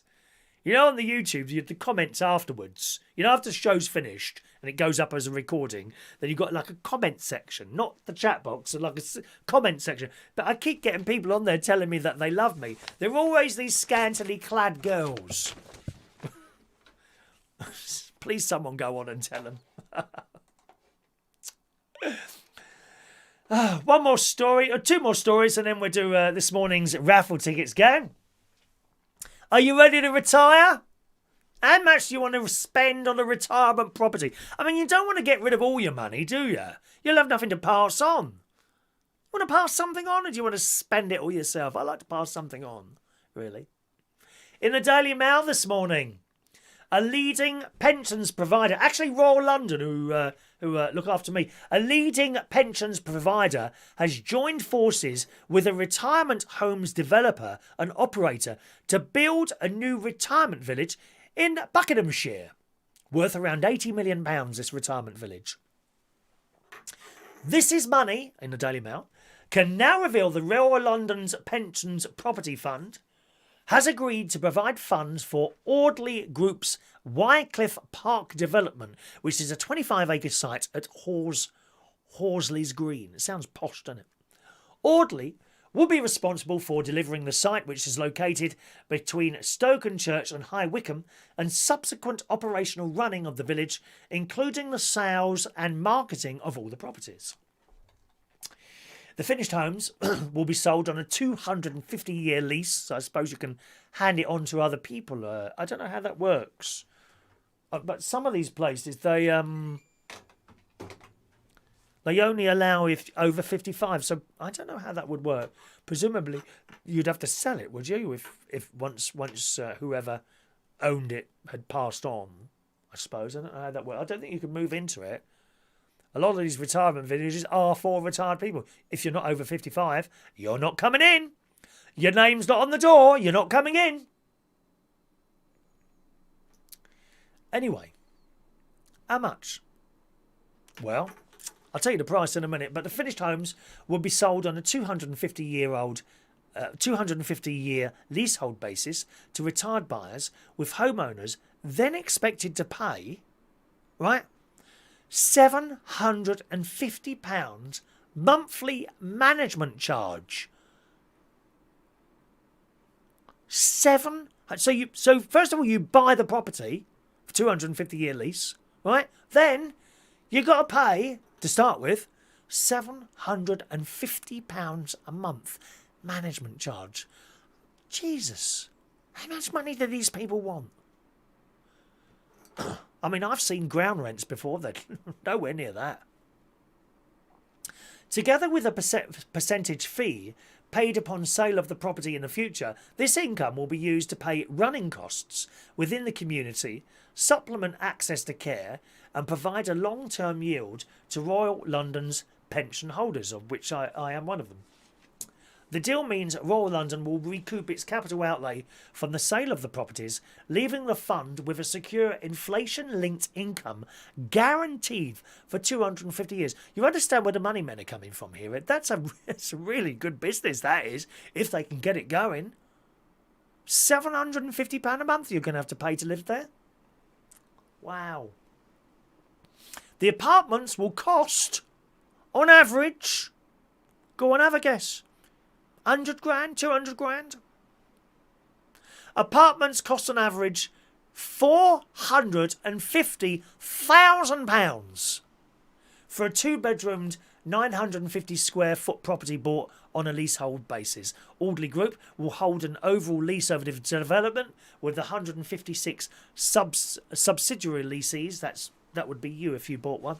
Okay, the buyers of the properties paying a monthly management charge as well as paying £450,000 for that place. You then got to pay £750 a month. Surely they're not going to get people to move in here, are they? A percentage fee is also payable out of the equity raised for the sale of the home, typically on death of the homeowner. So you've got it. You can't move. You know, if I mean, I'm 57, so but if my nephew wanted it, he's 35. The older nephew is 36, 35, 36. I think my older nephew. You know, if I was to hand the property onto him, he couldn't move in because he's not 55. He'd have to sell it, and of course they would want a cut of that as well, wouldn't they? Oh, God's sake! These retirement homes are. Does anyone live in a retirement home watching the show? I wonder. Any of you live in a retirement home? They're very expensive. I remember my auntie Brenda. She went to look at. They had some sort of like, what's it called? A display, a meeting. They'd hired this place, and we all went in there. And out comes the pictures, and the slides come on, and doing the hard sell on these properties. And she, unfortunately, this was the second place she'd looked at, and I went with her this time. And I'll tell you why I went with her in a minute. And out come the tea and the cakes. They all come out. Oh, yes. Yeah, and all this business. Anyway, we didn't do it in here. And we were shocked at how expensive these places were. It was like, I don't know, a McCarthy and Stone type thing like that. Anyway, she didn't buy it. And the reason I went with her is because she'd been to one previously.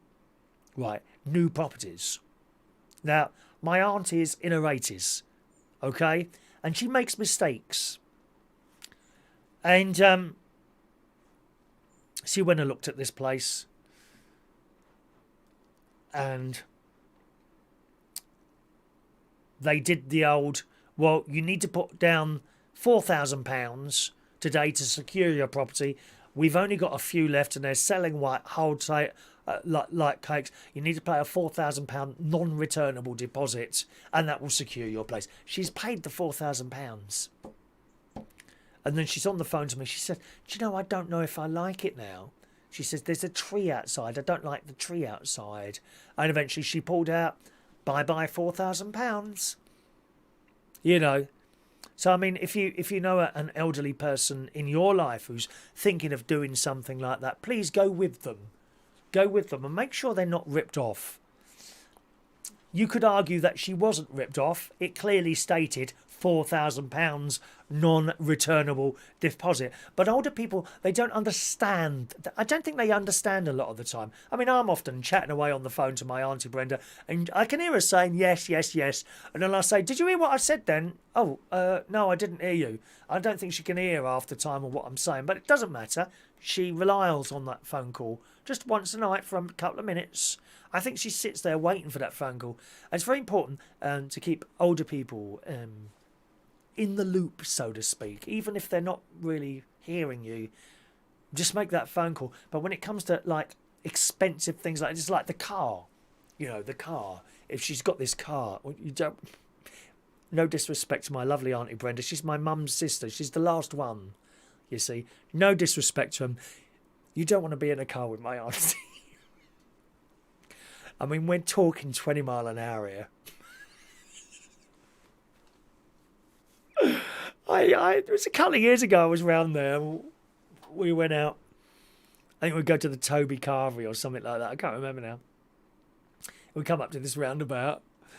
She suddenly grabbed the side of the door and slammed her foot down. Oh, Christopher! Oh, Christopher! What? There's a roundabout, right? She says, why aren't you slowing up? Was there nothing coming? Yeah, but it might be something coming from the other side. I said, look, Brenda, there's nothing coming. And it wasn't a roundabout that was hidden by trees. You could clearly see the 3 other roads on it. And then we were going round the corner. And as you know, I'm a slow driver. I stick to the limit. And I'm going round this corner about 30 miles an hour. And she's like, and she's hung on to this again. I said, what's up now? She says, how fast are you going? I'm like, 30 mile an hour. She says, oh, I don't do any more than 20 down this road. Auntie Brenda. I love her. She's wonderful. But people trip up on things. They don't quite understand it. And as I say, you can argue. You can argue that it was clearly stated £4,000 returnable deposit. But I think she had a bit of the hard sell there. Handed over the £4,000 and that's gone now. You know.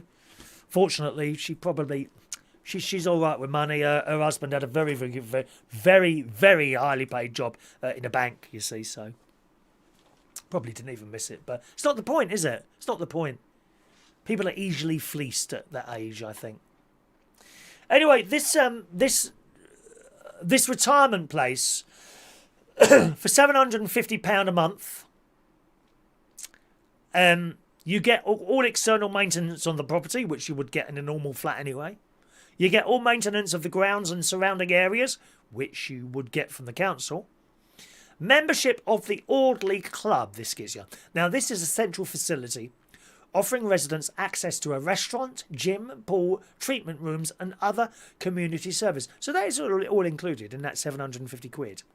And a 24-hour emergency response call system. So that's what you get for £750. And when you look at that, I suppose, I don't know really, perhaps that's not bad value, but it still seems an awful lot of money, doesn't it? £750 a month that you've got to pay as well as owning the place there. Okay.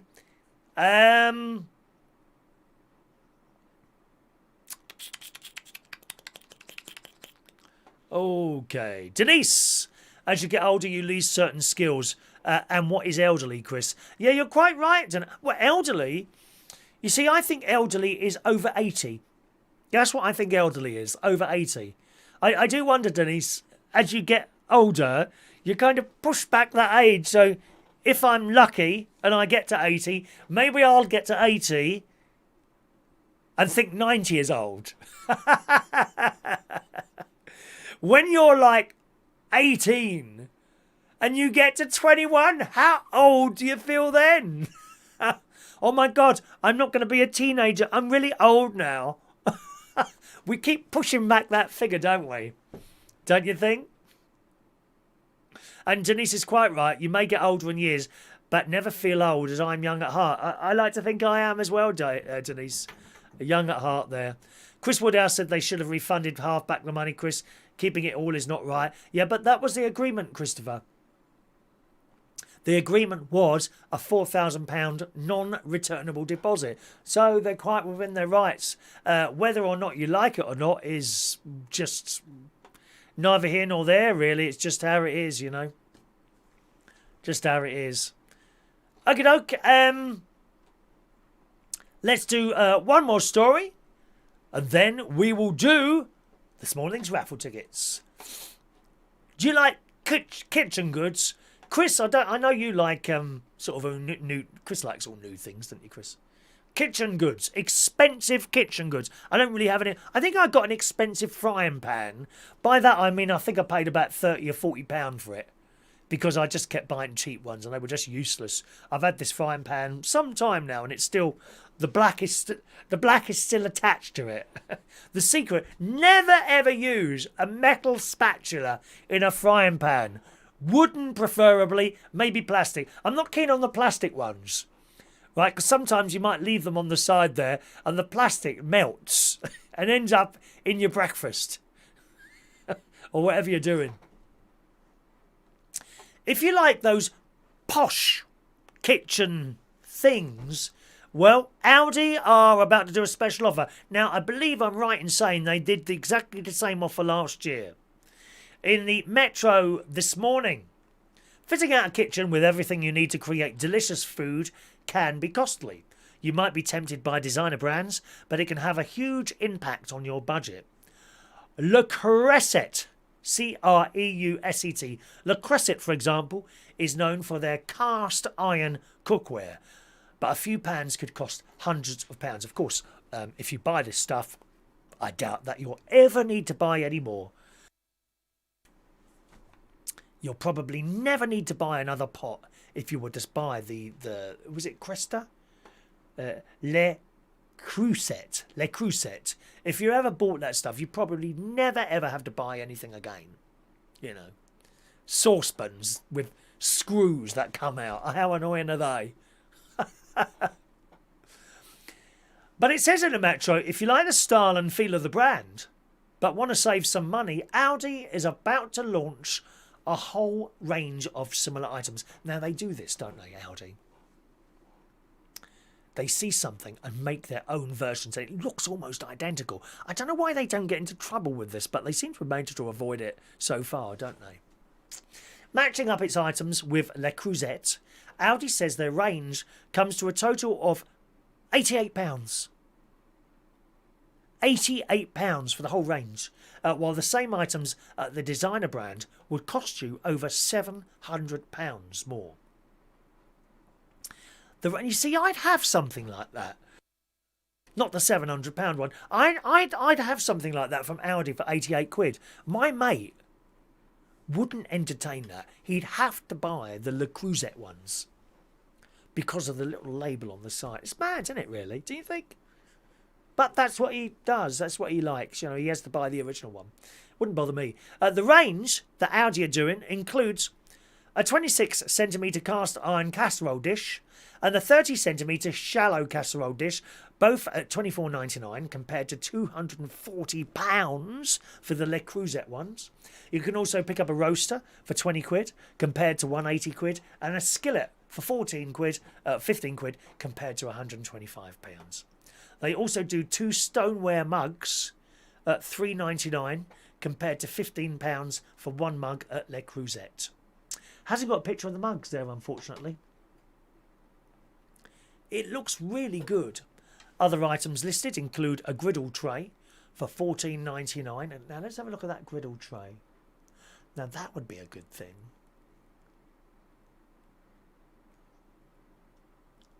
A griddle tray, yeah. Griddle tray, £14.99. Mini cookware for tenner. Wooden trivet to protect your surfaces for a tenner. Kitchen canisters, silicone oven jugs and other things. Each piece comes in 3 colours, black, grey or plum, and can be used on all heat sources, including gas, electric, induction and solid fuel cookers. You can put the items on a heat source up to 250 degrees centigrade, so they can be used both on the hob and then in the oven. And that will be available to pre-order online from the 6th of September and in stores on the 10th of September. So there we are. That's good, isn't it? It says here, of course, cast iron dupes aren't new and you can pick up similar items elsewhere, but the Aldi version is cheaper than most. The cheapest casserole dish of a similar size we could find on Amazon, for example, was also £24.99, but it's not enamelled. All right, previous versions, there you go. I thought they had before. Previous versions have had excellent reviews on the Aldi website. Okay, so if you like all that posh cookware, that's where you go for it, my loves. That's where you go. Good morning to Adrian Richardson. Good morning. Mum had a full set of the cast iron things. What's he said? Lits. LLTS. Cast iron Litz called, she said, for 50 years and still using it. Yeah, you'd never have to buy any more, would you, Adrian? Good morning. Wouldn't have to buy any more of that. Wow. Cast iron set she's got. Sorry, set, was it? I beg your pardon. There we go. Denise, how do you have cordless leaf blowers on offer? Went to buy one, then realised no charger or lead. Oh, that can't be right. They must have missed it. It should have been in the box, surely. Did you take it back, Denise? That can't be right. How can you sell one of those without a charger? No, that's been missed out of the box, I'm sure. I'm sure. That can't be.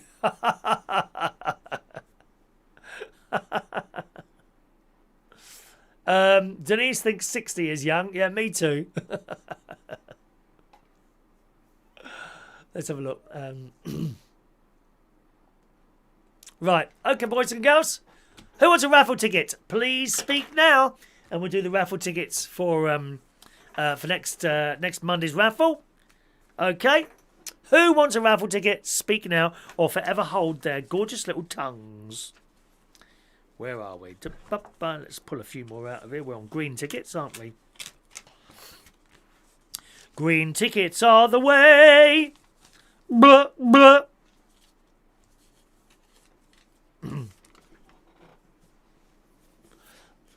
Good, here we go. John Aitken, 706. Straight in there, big boy. Cute bum John. John Aitken. Cute bum John. Tony King, 707.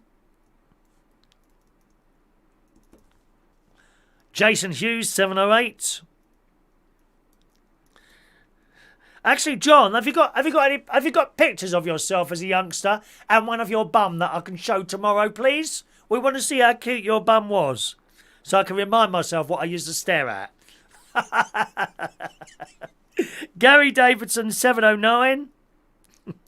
Send them through, dear. There's my email address. I'll put them on the screen tomorrow. Denise Andrews, 710. 710. And then the numbers jump around a bit today. I'm afraid I haven't sorted them out. 715 for McDavenport. Fran Green, 716.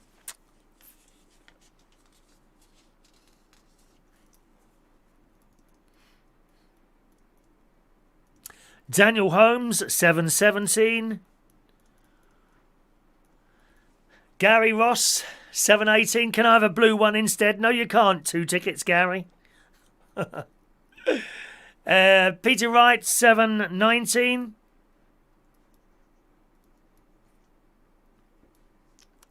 Ross Herndine, 720. I've got a few pictures of my bum. Send them over on the email, please, and I'll put them up there for tomorrow.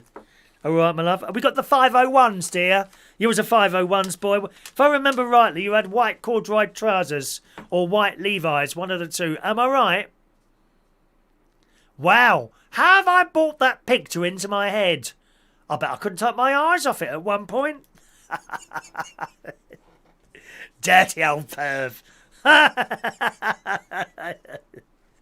How funny is that? Were they white? You had white trousers.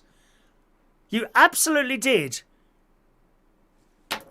And you're coming up to me in a DJ box in Reflex. How right am I? Is that right? You used to come to Reflex where I DJ'd and you had your white trousers on. Got any Kylie? Am I right with that? Where did we get to with the tickets? Mick, Ross Herndine. Oh, that's jumped up a little bit there. Just a moment. Ross Herndine. There's Ross. There we go. Shania. 721 for Shania. Diane Jeb. 722. Sprinter Van. 723.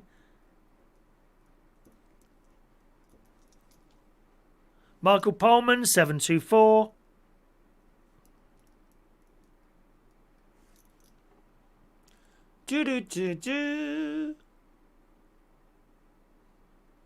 Where's Michael Pullman gone? There he is.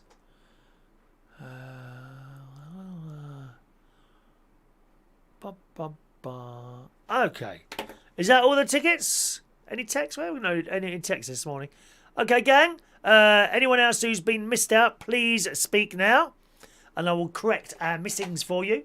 Meantime, let's do this morning's birthdays. Happy birthday on this Tuesday, the 25th of August 2020, to Adelaide Campbell. Hello, Adelaide. Used to come to the Belushi's karaoke. Happy birthday to you, young lady. Jack Matthews today is 63 years old. Jack John Kirby. Hello, Jack. He did a bit of singing, didn't you, my love? I think he did the cruise ships, if I remember rightly, Jack. Happy birthday to you. It's been a few years now, hasn't it? Andy Buxty today is 31 years old. Dean Rogers Dean Rogers, always a lovely chap. Used to be one of our Black Cap customers. Happy birthday to Dean Rogers. Nina. Hello, Nina. Recognise your face as well. Another karaoke singer, 52 years old today. Happy birthday, Nina Canna. Richard Taylor today, 61 years old. Paul Wright. Good morning, Paul. Happy birthday to you. And Paul Smith today is 39 years old.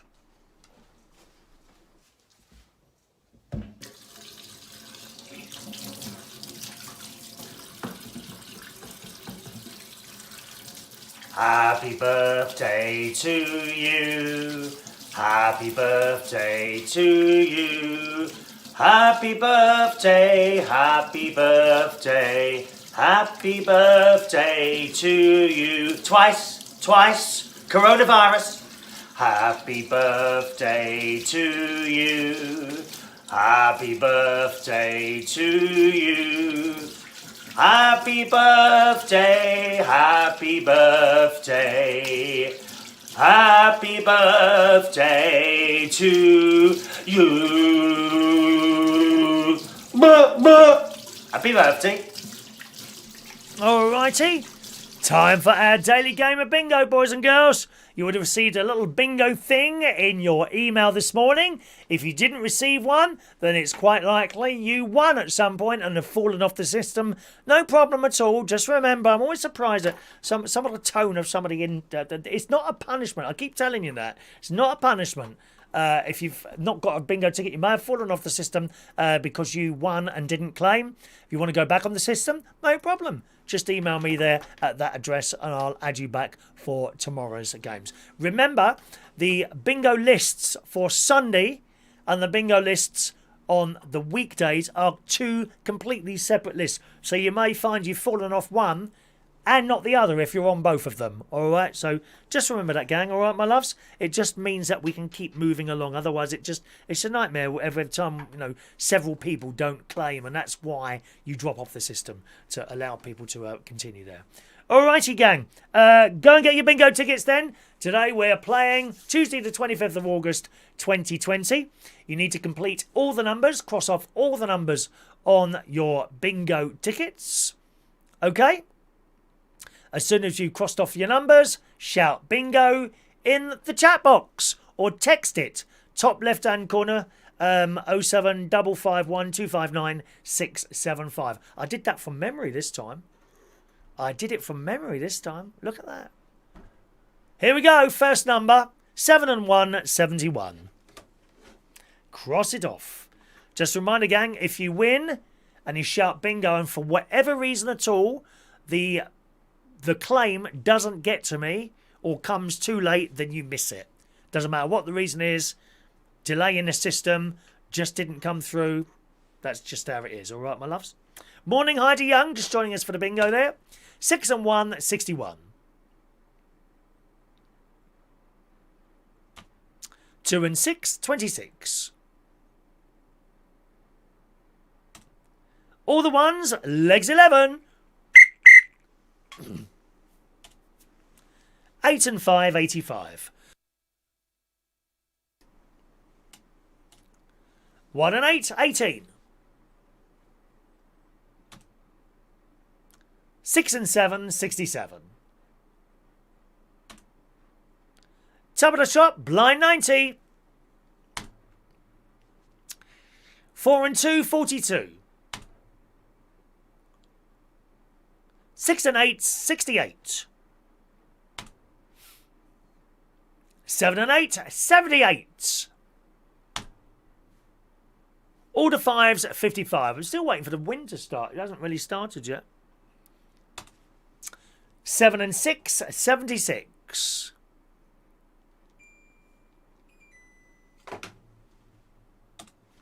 3 and 6, 36. Unlucky for some, 1 and 3, 13. All the 6s, 66. Clickety click. 3-0, blind 30. 8 and 2, 82. 4 and 1, 41.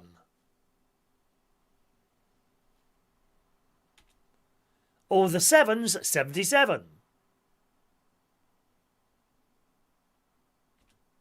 3 and 8, 38. 4 and 5, 45. All right, Heidi. Have you got a little... Hello, good morning, Heidi. Got a lot of wind up in Lincolnshire at the moment, have you? It's not too bad here yet at the moment. It's not really started yet. 3 and 5, 35. They did say should have started half an hour ago, but not much yet, really. All on its own, one little click. 6. 4-0, blind 40. Can you just let me know if the caravan blows over?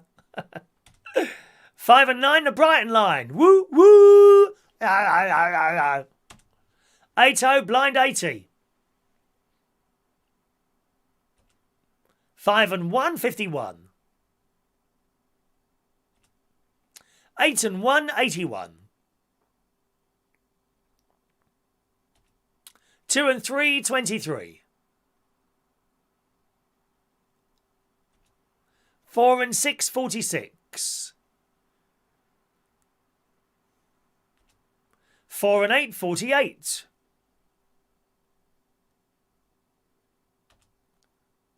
'All on its own, one little duck. Number 2, Denise. 1 and 6, sweet 16. Tra-la-la-la-la-la-la-la-la. Happy birthday, sweet 16. All on its own, Kelly's Eye, number 1. You're not on the end though, Heidi, are you? See, it's my caravan that takes the full force of that wind. All on its own, number 4. I'm protecting all the others. I've got nice new neighbours, did I tell you? Lovely couple they are. 8 and 3, 83. Do old people buy caravans? Everyone buys caravans, Peter. 3 and 7, 37. Blah. 6 and 3, 63. 1 and 7, 17. 1 and 5, 15. 8 and 6, 86. 7 and 3, 73. All on its own, number 9. 2 and 5, 25. 2 and 4, 24. Oh, yes, it really does, Heidi. They're lovely, they are. Really nice neighbours I've got. 2 and 9, 29. I don't think they don't seem to come down very much, though. That's the only thing. 8 and 4, 84. We're on the point where we're now watering each other's plants. Put it that way. That's a good thing, isn't it, eh? 3 and 1, 31. 6 and 5, 65. 5 and 4, 54. 7 and 5, 75. 1 fat, morbidly obese Chris, number 8. 2 fat, morbidly obese Chris's, 88. 5 and 6, 56. 2 little ducks, Denise, 22. Quack, quack. 2 and 1, 21. Morning, Paul and Lou. 1 and 9, and a 19, and a 19. 19, and a 19. 5 and 8, 58. 2 and 7, 27. All the 3s, 33. 1 and 2, 12. All on its own, number 7. 2-0, blind 20. 3 and 4, 34. 4 and 3, 43. Buh, buh, buh. 6-0, blind 60. 6 and 2, 62. 4 and 9, 49. Boris's Den, number 10. 7 and 9, 79.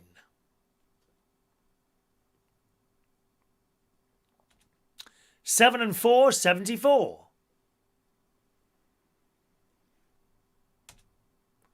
2 and 8, 28.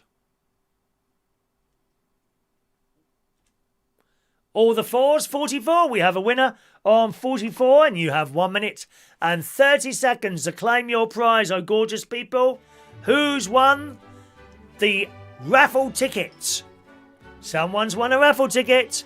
Ba ba ba ba ba da da da da da da da da da da. Da da da da da da da da da da da da.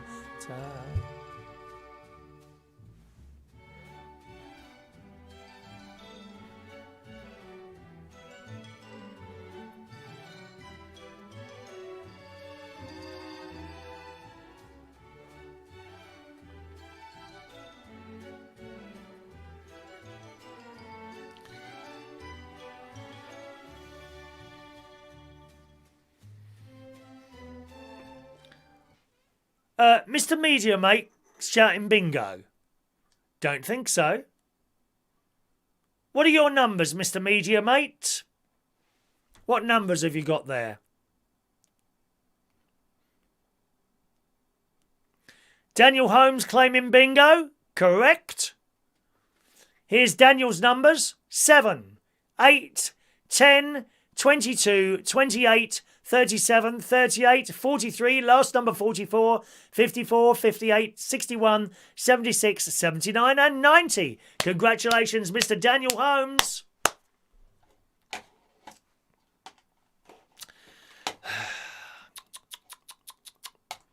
Sorry, you've just committed a cardinal sin, Mr. Media Weight. You are now timed out for 5 minutes. It's most annoying people shouting bingo when they're not winning. It affects everyone else on this channel. Naughty.